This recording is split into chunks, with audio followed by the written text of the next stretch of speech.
Welcome in, everybody, to today's deep dive.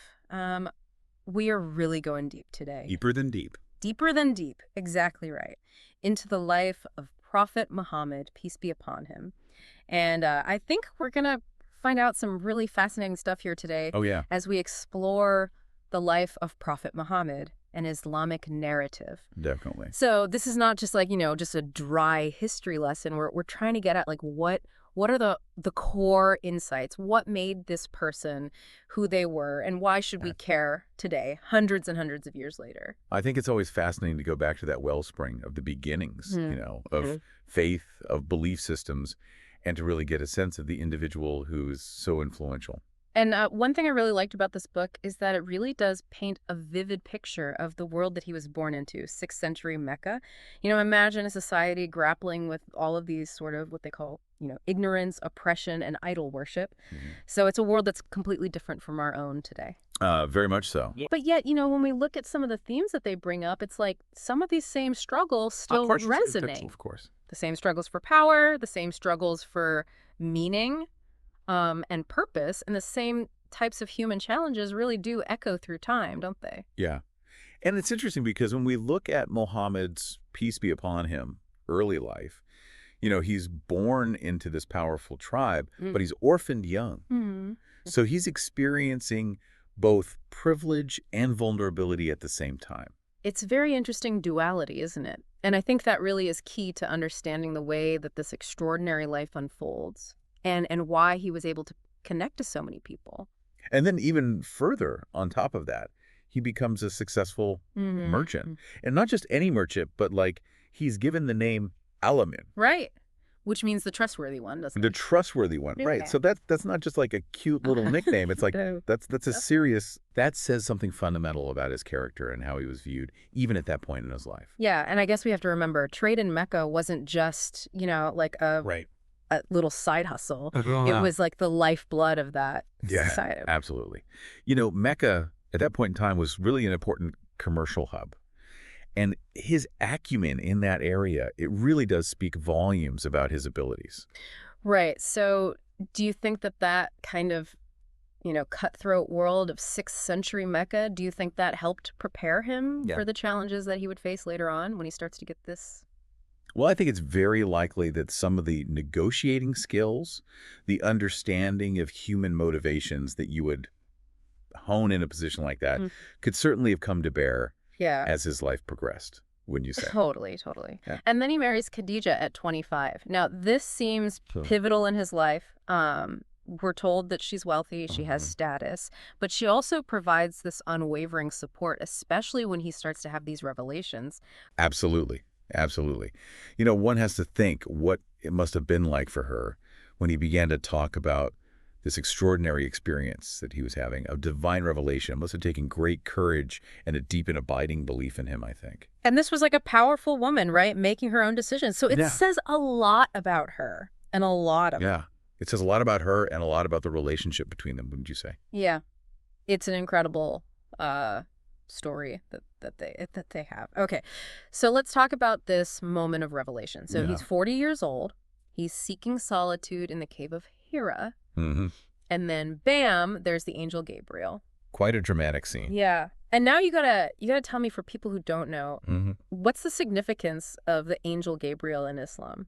So, Angel Gabriel in Islamic tradition is the angel of revelation. Hmm. It is through Gabriel that the divine word comes to the prophets. So this is like a massive, This is huge. huge. This is huge. The angel of revelation, the messenger between God and humanity. And the first words revealed to Muhammad, peace be upon him, through Gabriel are just, they're incredible. Do you want to share those? Read, in the name of your Lord, who created man from a clinging substance.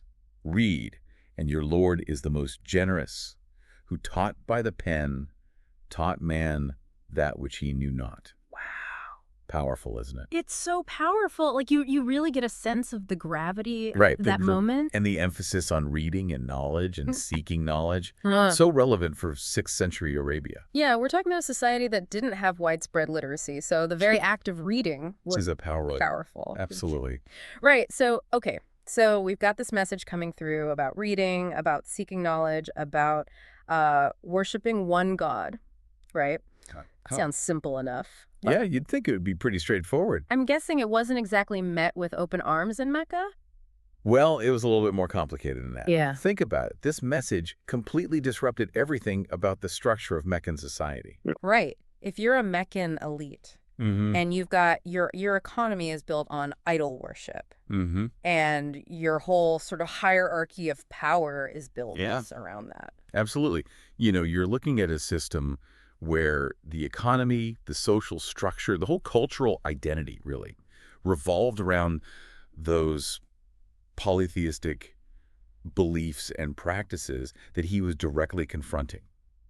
So there was a lot at stake, you see. Yeah, and it wasn't just a spiritual thing, right? This was a direct threat. This is a threat to their whole way of life. Yeah. Yeah. So it's no wonder that he faced opposition. Right. And who are we talking about here? Who is opposing him? Well, you had all sorts. You had those whose economic interests were completely tied to that idol trade. Right. You have those whose whole social standing derived from those polytheistic systems of belief. Right. And of course, you just had folks who were resistant to change and just saw this as a fundamental disruption of their life. So was everyone against him? That's a great question. And actually, no, not everyone. In fact, his early followers were often those who were most marginalized by the existing power structures. They were drawn to his message of equality and justice, and it really appealed to them.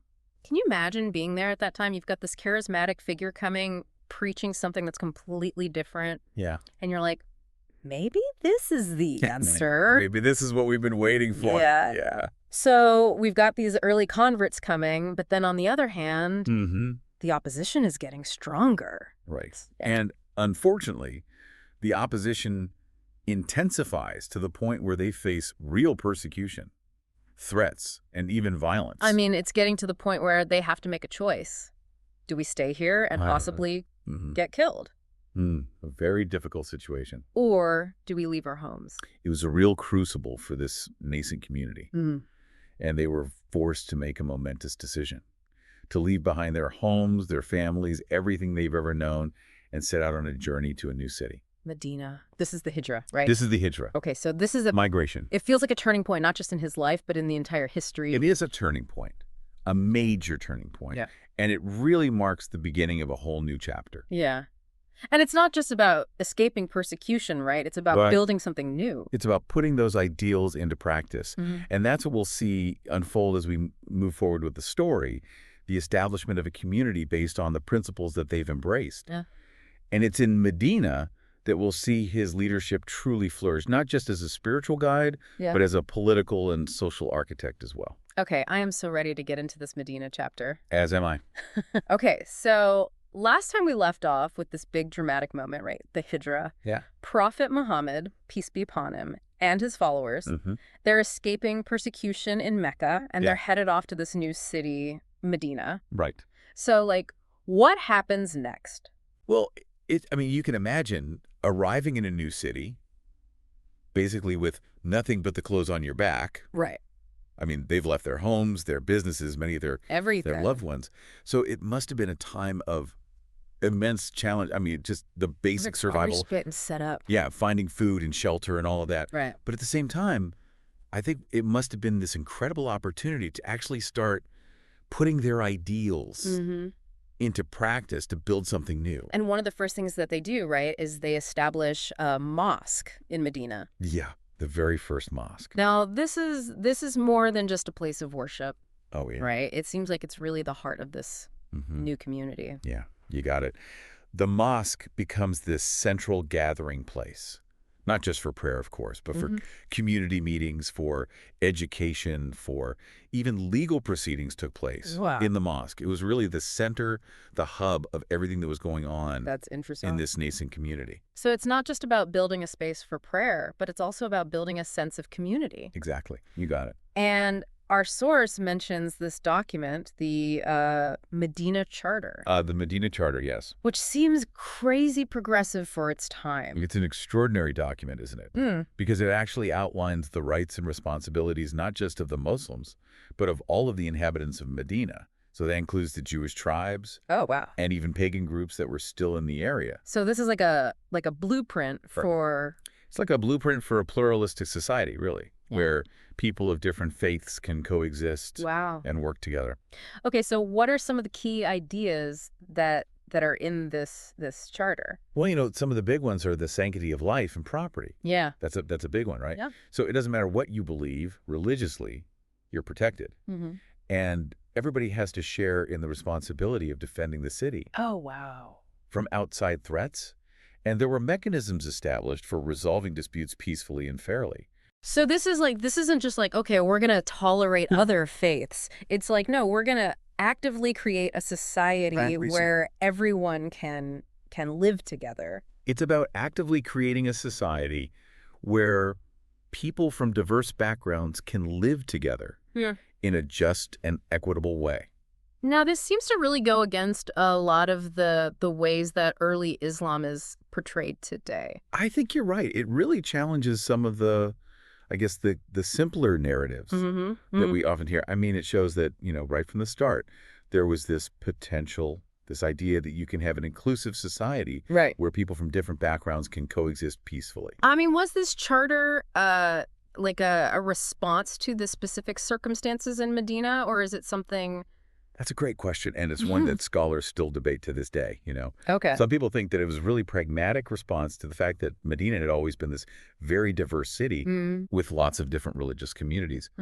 But other scholars point out that, these principles of justice, compassion, peace, living with people of other faiths, these are things that are very much rooted in the Quran and in the broader teachings of Islam. So even today, Muslims are looking back to this and debating it and using it to kind of... I think it's a great example of how history can continue to be relevant and a source of inspiration and even debate within the Muslim community. So we've got this amazing community taking shape in Medina, but there's still this unresolved tension with Mecca, right? I mean, they were forced out of their homes. They had to flee. Yeah, they had to flee.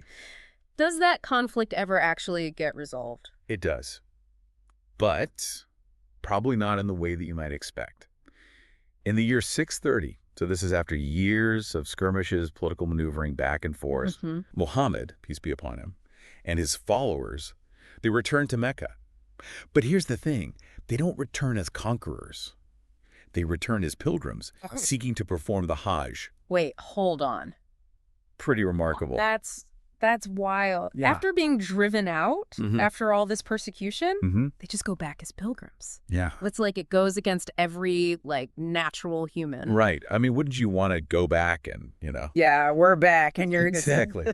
But that's precisely what makes this event so powerful and so important. Right? Yeah. It speaks volumes about his character, the emphasis on forgiveness, on really focusing on the spiritual aspect, Okay, but, practically speaking, how does this even happen? Well, it's not like the Meccans were just waiting there with open arms, ready to welcome everyone back. Right. I mean, there were complex negotiations. There was a treaty that was drawn up that guaranteed safe passage for the Muslims, certain rights.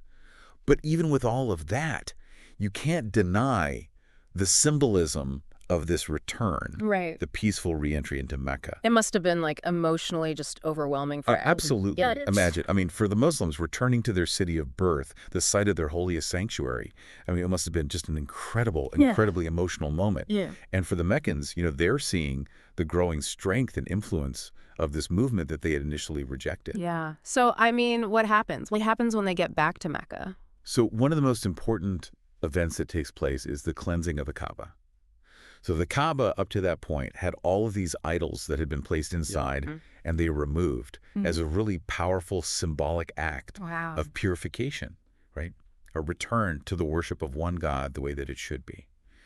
And this really marks a turning point, not just for Mecca, but for the entire region. I mean, following this event, you see this rapid spread of Islam throughout the Arabian Peninsula. It's almost like everything that we've been talking about until now is kind of building up to this moment. Yeah, it's a culmination. Yeah. It's a culmination of his personal journey, from orphan to merchant to prophet, the development of this community, the trials and tribulations that they went through, the establishment of that just and equitable society in Medina, and then finally, this triumphant but peaceful return to Mecca. Yeah. It's a remarkable story, would you say? It's an epic story, but it's also deeply personal at the same time. Yeah, absolutely. All right, so we've covered a lot. We've seen the rise of this new faith, the birth of a community, the return to this holy city. But what happens next? I mean, what's the lasting legacy of Prophet Muhammad, peace be upon him? What are those teachings that he leaves behind, and how do they continue to shape the lives of Muslims today? Wow. I mean, what a story. It's an incredible journey. From Mecca to Medina and back to Mecca. It feels like we're talking about something that happened like yesterday. But really, this was hundreds and hundreds of years ago, and yet it's still so relevant to billions of people around the world today. It is. And I think as we get into this final chapter of his life, it's really important to remember that he wasn't just a political leader or a military leader. Right. He was, first and foremost, a spiritual guide, a prophet whose message emphasized a direct and personal relationship with God. Right. So let's talk about those teachings, because those are really the things that continue to shape the lives of Muslims today. Absolutely. So, we've got belief in one God, prayer, fasting, charity, pilgrimage. These are like the pillars of Islam, right? Often referred to as the 5 pillars of Islam. Right. And they kind of provide this framework for a life that's centered on God, right? Exactly. They provide a structure, a tangible structure for spiritual growth and connection with God. Yeah. But it's not just about going through the motions, right? I mean, these practices are meant to cultivate a deeper awareness of God's presence in every aspect of our lives. So it's more than just like, checking off a box. Exactly. It's about an inner transformation. It is about an inner transformation. It's about cultivating those virtues, those qualities that bring us closer to God. Things like humility and compassion, right? Generosity, patience, gratitude. Yeah. Yeah. And in the book, they talk about this final sermon. Yeah, the farewell sermon. That Prophet Muhammad, peace be upon him, gives during his last pilgrimage to Mecca. A very powerful and poignant moment. Yeah. It's almost like the culmination of everything that he's... It is. It's a summary of his message to humanity. So what are some of the key themes that he's hitting on in this sermon? Well, he emphasizes the sanctity of human life. Right. The importance of treating women with respect and dignity. The equality of all people, regardless of race or social status, These are things that speak to everybody. I think so. Yeah. I think these are universal values that resonate across cultures and even faiths.